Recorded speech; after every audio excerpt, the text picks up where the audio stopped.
Bonsoir et bienvenue à vous en direct sur Public Sénat. Voici les titres du 22h ce soir.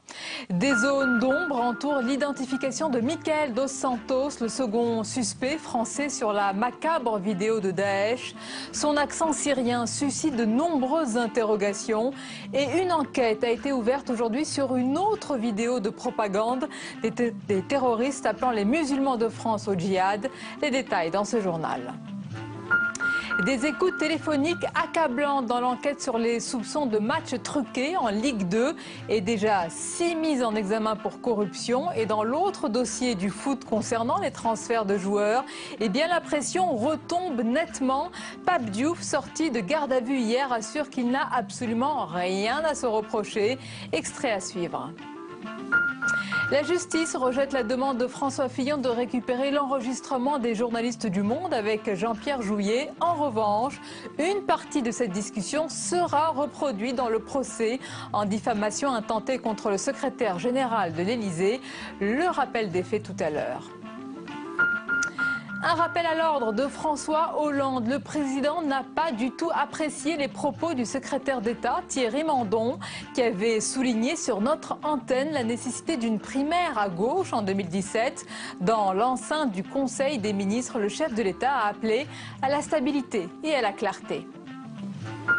Enfin, comme tous les jeudis, le grand entretien du 22h avec notre invité ce soir, c'est le prix Nobel d'économie, Jean Tirole, notre invité tout à l'heure. Voilà pour le programme de votre 22h. Merci d'être en notre compagnie ce soir. Plusieurs spécialistes des filières djihadistes remettent en question la présence de Michael Dos Santos, le second français sur la vidéo de Daesh. La maîtrise de la langue arabe par l'individu suscite de nombreuses interrogations. Les experts pensent qu'il s'agit d'un Syrien et par ailleurs, un abonné sur les réseaux sociaux affirmant être Michael Dos Santos dément sa présence sur cette macabre vidéo, même si l'individu fait bien partie des rangs de Daesh. Dans l'actualité aujourd'hui, la justice rejette la demande de François Fillon de récupérer l'enregistrement des journalistes du Monde avec Jean-Pierre Jouyet. En revanche, une partie de cette discussion sera bien reproduite dans le procès en diffamation intentée contre le secrétaire général de l'Élysée. Le rappel des faits, regardez, c'est avec Sophie Normand-Couturier. Une demande pas légalement admissible. François Fillon voulait récupérer l'intégralité de l'enregistrement audio réalisé par des journalistes du Monde lors d'un entretien avec le secrétaire général de l'Élysée. Le tribunal de grande instance de Paris lui répond non. Une bonne nouvelle pour la liberté de la presse, selon l'avocat des journalistes. Le juge dit très clairement que les personnes ne peuvent pas demander à la justice que des journalistes soient condamnés à leur communiquer leur dossier. C'est donc reconnaître la confidentialité du dossier de presse, de travail des journalistes. Pour l'avocat de l'ex-premier ministre, la décision n'est pas surprenante. On avait un cas d'espèce exceptionnel qui était les journalistes qui avaient violé le secret des sources, donc plus de protection des sources. Donc il y avait une toute petite fenêtre. Eh bien, ils se sont arc-boutés, ils ont cadenassé la porte et ils ont tout fait pour qu'on n'ait pas accès à cet enregistrement. Tout le monde essaiera de comprendre pourquoi. Dans cet enregistrement, Jean-Pierre Jouyet évoque notamment un déjeuner avec François Fillon. Celui-ci lui aurait demandé d'accélérer les procédures judiciaires contre son rival Nicolas Sarkozy. Le principal intéressé dément et intente un procès en diffamation à l'encontre du secrétaire général de l'Élysée et des deux journalistes. Procès au cours duquel cette partie de l'enregistrement sera toutefois diffusée. La pression retombe dans l'affaire des transferts de joueurs présumés frauduleux. Après la sortie de garde à vue hier du président du club marseillais et de ses prédécesseurs, aucune mise en examen n'a été retenue. Ce n'est pas du tout le cas de l'autre affaire qui secoue le foot français. L'enquête sur les soupçons de matchs truqués en Ligue 2 s'accélère. On voit tout cela avec Jérôme Bonnard. Suspectés de corruption lors de transferts de joueurs, une quinzaine de personnes ont été entendues près de 2 jours. Parmi eux, les 3 derniers dirigeants de l'Olympique de Marseille. Tous sont sortis libres aujourd'hui. Face aux journalistes, Pape Diouf estime ne rien avoir à se reprocher. Absolument rien. Pas un dixième de grief. L'étonnement était grand, évidemment, pour moi, que pendant 36 heures, j'ai été là, entre bureaux de policiers et cave, je dirais, du Grand Commissariat, à discuter, à faire presque l'historique de l'OM, aimablement, à parler des transferts, à parler, oui, des prolongations de contrat, comment ça se fait. En revanche, rien ne s'arrange à Nîmes où les soupçons de triche planent sur le club de Ligue 2. L'un des actionnaires, Serge Kasparian, aurait avoué avoir manipulé des matchs l'an passé pour éviter la relégation. Des aveux couplés aux écoutes téléphoniques révélées par la presse, de quoi inquiéter les 6 suspects mis en examen aujourd'hui, dont Jean-Marc Conrad, président du club, ou l'homme d'affaires Michel Moulin, suspecté de corruption passive lors d'un match entre Dijon et Nîmes. Son avocat ne semble pas très convaincu. Et de toute façon, au-delà de ces déclarations, ce qui est clair, c'est qu'il n'y a pas eu de trucage puisque Dijon a battu Nîmes 5-1. Ce n'est pas 1-0, c'est 5-1. Donc ce qui prouve bien que les dés n'étaient pas pipés. Les dirigeants des clubs de foot français ont affirmé aujourd'hui qu'ils ne pardonneront pas s'il y a faute, tout en s'étonnant tout de même d'un tel acharnement judiciaire. Ce soir, la Ligue de football professionnel a annoncé l'ouverture d'une enquête. Ça sonne comme un rappel à l'ordre. François Hollande n'a pas du tout apprécié les propos du secrétaire d'État Thierry Mandon qui avait souligné sur notre antenne la nécessité d'une primaire à gauche en 2017. Dans l'enceinte du Conseil des ministres, le chef de l'État a appelé à la stabilité et à la clarté. Propos rapportés par le porte-parole Stéphane Le Foll. On voit tout cela avec Samia Dechir. C'est Stéphane Le Foll qui a confirmé le recadrage présidentiel. Pas question pour l'instant d'ouvrir le débat sur une primaire à gauche. Le message relayé ce matin par le porte-parole du gouvernement s'adresse clairement à Thierry Mandon. Chacun doit être à sa place et le temps n'est pas venu d'aller discuter de ce qui pourrait se passer en 2016, en 2017. Ça dépendra d'une décision, ça a été évoqué par le président de la République lui-même, qui viendra de lui, et ce n'est pas des spéculations qui peuvent être faites ou alimentées par les ministres. En Conseil des ministres, le président a réclamé de la clarté et de la stabilité. S'il ne ferme pas la porte, François Hollande refuse d'ouvrir maintenant le débat sur une primaire jugée indispensable par Thierry Mandon, une primaire à laquelle pourrait participer le chef de l'État. Mardi, le secrétaire d'État a été le premier membre du gouvernement à la réclamer publiquement. Elle est indispensable parce que, particulièrement en 2017, ce que vous ne réglez pas dans une primaire, vous le retrouvez au premier tour de la présidentielle. Une position partagée par l'aile gauche des socialistes, mais contredite par plusieurs membres du gouvernement pour qui François Hollande reste le candidat naturel de la gauche en 2017. Et on parle de nouveau des 35 heures. Emmanuel Macron évoque un besoin de souplesse devant une commission d'enquête de l'Assemblée nationale sur l'impact de la réduction du temps de travail. Le ministre de l'économie bouscule un peu ce totem de la gauche. On l'écoute. Ma conviction, si je devais la résumer, c'est qu'on peut défendre les 35 heures et que pour ma part je les défends sans pour autant les mettre sur un piédestal. Mais le cadre légal des 35 heures n'est pas suffisant car les salariés, comme les entreprises, ont besoin de plus de souplesse. Voilà, et on évoque ce sujet avec notre chroniqueur économique, Jean-Louis Gombaud. Bonsoir. Bonsoir Sonia. Alors ce n'est pas la première fois qu'Emmanuel Macron évoque les 35 heures et bouscule un peu ce totem. On peut parler d'une récidive en quelque sorte, oui. Parce que quelques semaines, une dizaine de jours même, avant d'être nommé dans le gouvernement de M. Hollande, il avait donné une interview au Point et dans laquelle il avait parlé à propos des 35 heures de nécessaires dérogations. Et ce fut, rappelez-vous, un tollé. Maintenant, il est ministre et il revient sur cette question. Qu'est-ce qu'il nous dit, M. Macron, aujourd'hui?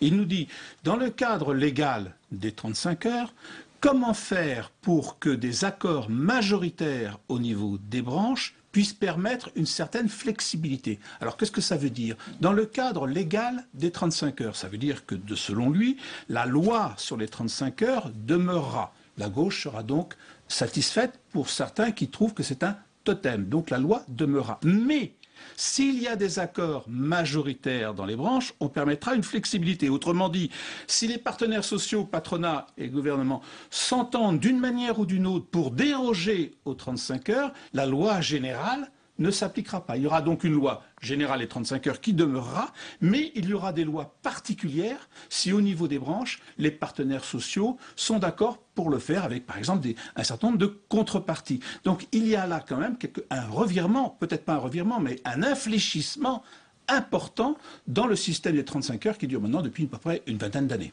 Et qu'en est-il, Jean-Louis, de la loi à venir pour libérer la croissance d'Emmanuel Macron? Ça va dans le même esprit. Alors, on reproche d'avance à cette loi d'être un peu fourre-tout. Il y a tout. Il y a les notaires, il y a le travail du dimanche, il y a un petit peu de tout. Mais ce qu'il y a, c'est que je ne sais pas s'il y aura les 35 heures, mais ce qu'il y a, par exemple, sur l'élargissement des possibilités d'ouvrir les magasins le dimanche, on a le même esprit que ce que je viens de développer ici sur la question des 35 heures. C'est-à-dire, on ouvre les possibilités d'ouvrir le dimanche, mais on négocie entre partenaires sociaux un certain nombre de contreparties. Donc il est clair que on va vers un infléchissement du Code du travail d'une manière ou d'une autre, un infléchissement de l'économie favorable, selon M. Macron, à plus de croissance. Mais là-dessus, M. Macron est sur du velours, parce que 2 Français sur 3 sont pour l'assouplissement des 35 heures, 2 Français sur 3 se disent favorables à l'ouverture du commerce le dimanche. Donc pour lui, il y aura des oppositions politiques, mais il va avoir l'opinion avec lui. Oui, vous dites sur du velours pour les sondages, mais les oppositions politiques sont rudes. Tout à fait. Alors parce qu'évidemment,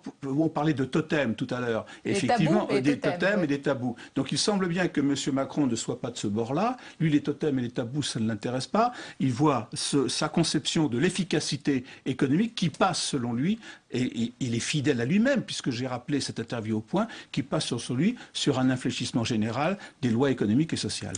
Merci beaucoup, Jean-Luc Gombaud, pour votre analyse. La suite du 22h.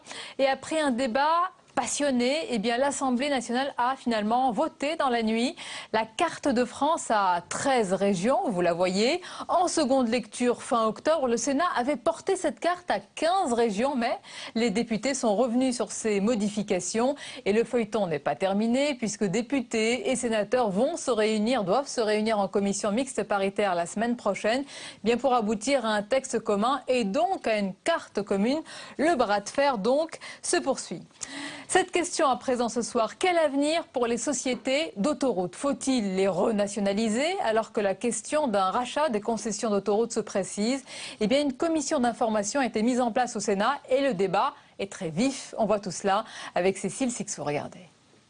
Vous ont interrogé sur quoi? Ce matin, à la sortie de leur audition, les concessionnaires d'autoroutes sont peu loquaces. Il faut dire que depuis un an, ils sont dans le collimateur des autorités de contrôle.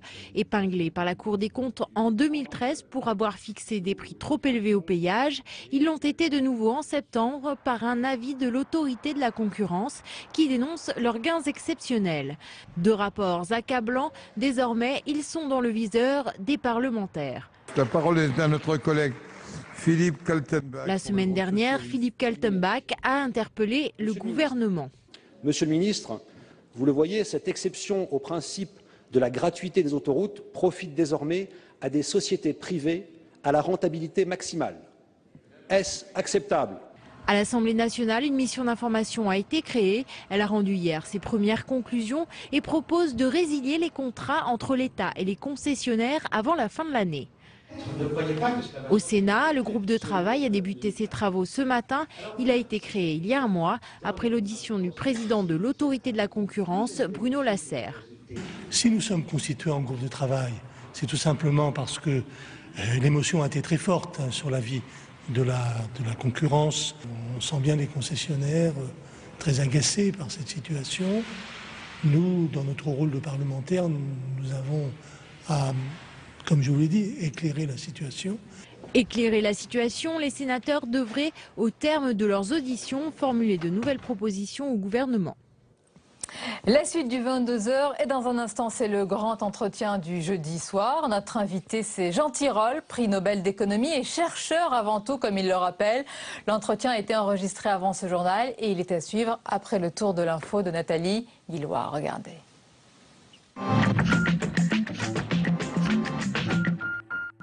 L'image est forte. 3 djihadistes français brûlent leur passeport face à une caméra, le visage découvert. Cette vidéo de propagande a été diffusée hier par le groupe État islamique. Chacun leur tour, ces 3 jeunes gens armés s'expriment en français. Ils appellent les musulmans de France à rejoindre leur rang. De plus en plus de vidéos réalisées par l'organisation État islamique mettent en avant des djihadistes français. Une nouveauté qui confirme la gravité de la menace qui pèse sur la France. Le parquet de Paris ouvre une enquête sur cette vidéo. Les Roms comme les oiseaux volent naturellement. La Cour d'appel de Paris a confirmé aujourd'hui la condamnation de Jean-Marie Le Pen à une amende de 5 000 € pour cette phrase, prononcée en septembre 2012 à l'université d'été du Front National. Le fondateur du parti d'extrême droite va former un pourvoi en cassation, a indiqué son avocat. Annoncé aujourd'hui par le ministère de la Santé, le Sovaldi, un médicament contre l'hépatite C, sera désormais vendu un peu moins cher. Une bonne nouvelle pour les comptes de la sécurité sociale. Cette maladie toucherait 200 000 personnes en France. Pour faire des économies, le PLFSS veut également développer les génériques. Un an après la même image, demain, François Hollande et Jacques Chirac seront réunis au Quai Branly à l'occasion de la remise des prix de la Fondation de l'ancien président de la République. Les sorties publiques de Jacques Chirac aujourd'hui sont de plus en plus rares, donc très attendues. L'an dernier, il était apparu très affaibli, se déplaçant avec une canne à côté du chef de l'État.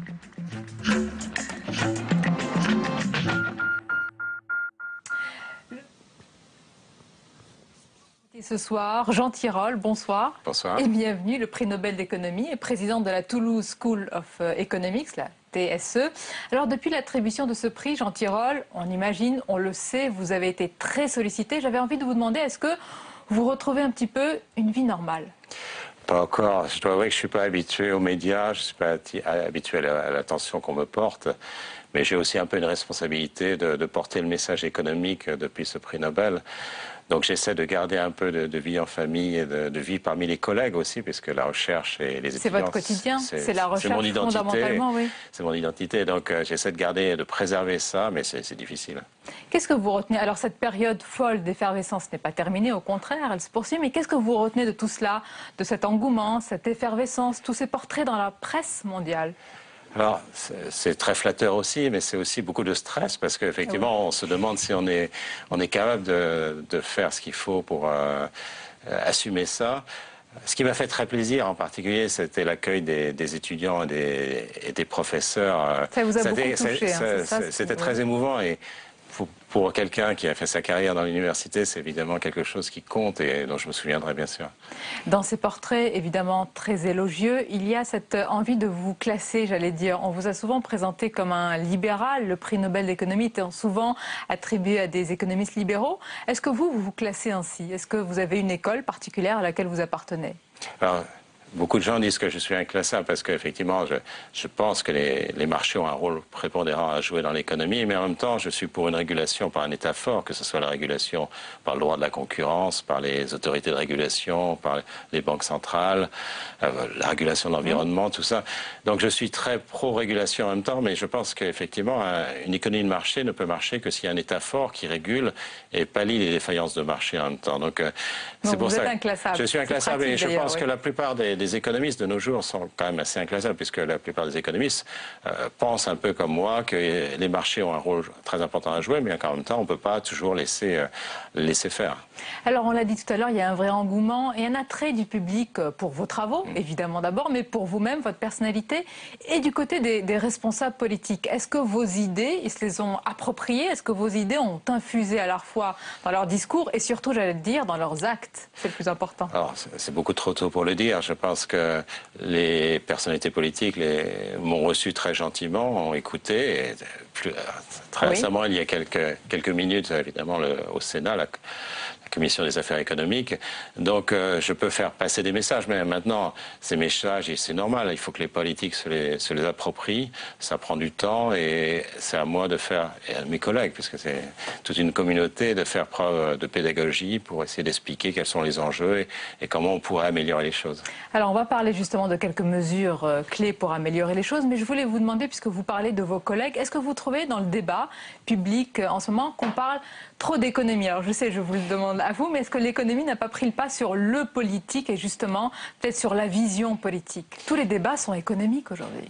Tous les débats sont un peu économiques, vous avez raison, c'est-à-dire qu'on ne peut pas y échapper, tous les grands enjeux, je sais pas, le chômage, l'inégalité, le droit de la concurrence, l'environnement, ce sont des problèmes politiques. Alors des problèmes économiques, mais la politique joue un rôle important évidemment, parce qu'il y a déjà toute l'économie politique qu'il y a derrière, parce que dès qu'on fait une réforme par exemple, il va y avoir des perdants. Il va falloir faire en sorte que ces perdants ne soient pas trop lésés. Il va y avoir les gagnants. Il faut montrer aux gagnants qu'ils vont gagner.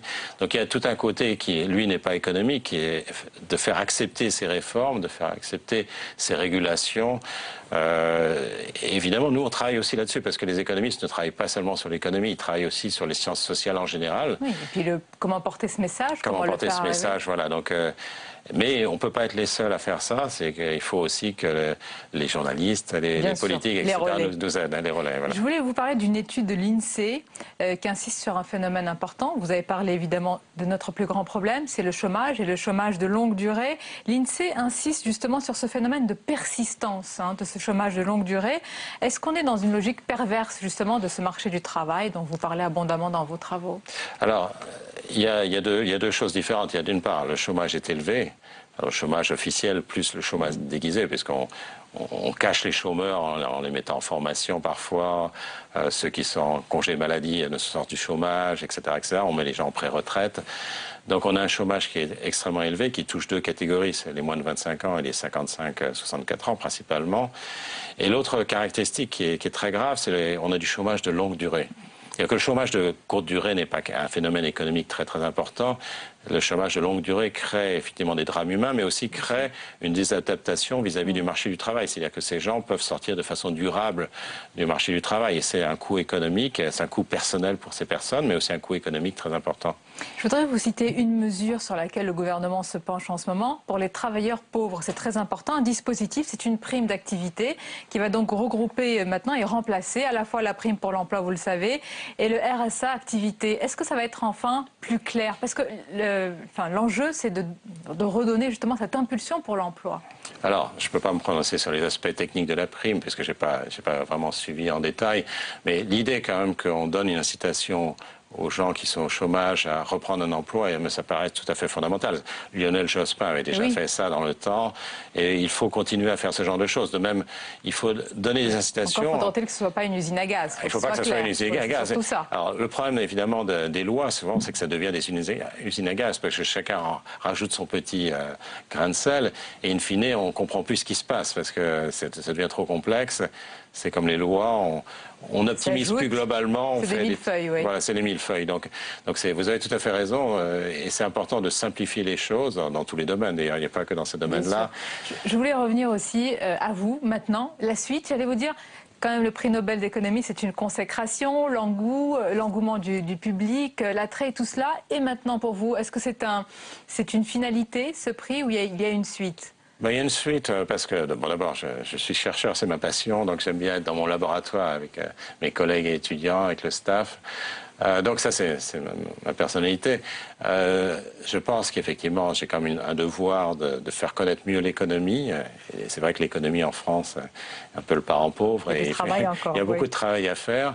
Et puis développer aussi, on a développé à Toulouse une espèce de grande école au sein de l'université. Donc on croit dans l'université. On essaie de marier le meilleur des deux mondes, c'est-à-dire l'université et les grandes écoles, face à une concurrence internationale. Et vous êtes en train d'y arriver avec cette école à Toulouse. On fait de gros progrès. C'est pas fini, il y a encore beaucoup de travail à faire. Mais je pense... Et vous avez dit l'économie parent pauvre en France. Est-ce que aussi c'est la faute des économistes? Il n'y a pas une vraie pensée économique structurée? Il y a vous, il y en a d'autres qu'on peut citer, mais est-ce qu'il y a tant que cela? Il y a quand même beaucoup de gens qui font de l'économie intéressante et de haut niveau en France. Il faut pas, même s'il y a beaucoup de talents français qui partent à l'étranger, ce qui est un peu un problème, il y a quand même en France beaucoup d'économistes de talent. Alors, c'est vrai que nous, en tant qu'économistes, et je fais mon mea culpa ici, on a besoin parfois de faire plus d'efforts pour communiquer ce savoir. Alors, pas seulement dans les médias, mais aussi aller dans les agences, les autorités de régulation, aller dans les ministères, aller à la Commission européenne, etc. Alors on espère, et ça arrive quand même de temps en temps, heureusement, que nos travaux de recherche fondamentale après inspirent des lignes directrices, des lois. Mais aussi, parfois, il faut aussi que nous soyons plus présents.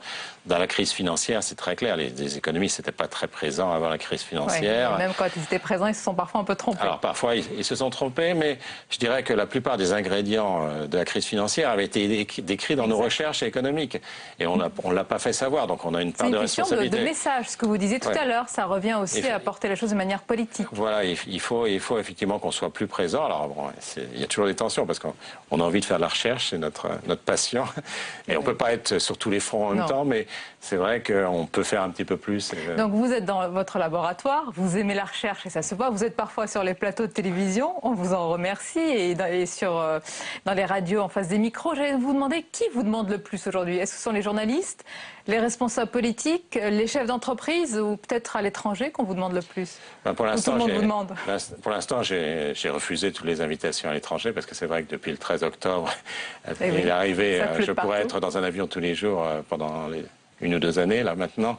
Mais je refuse assez systématiquement, sauf certains cas, évidemment, qui paraissent importants. Je ne sais pas, aller à la Banque Centrale Européenne ou ce genre de choses.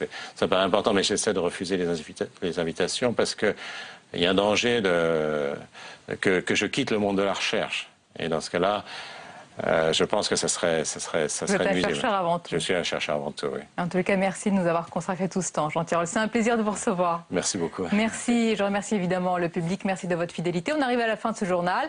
À bientôt, avec grand plaisir, bien sûr.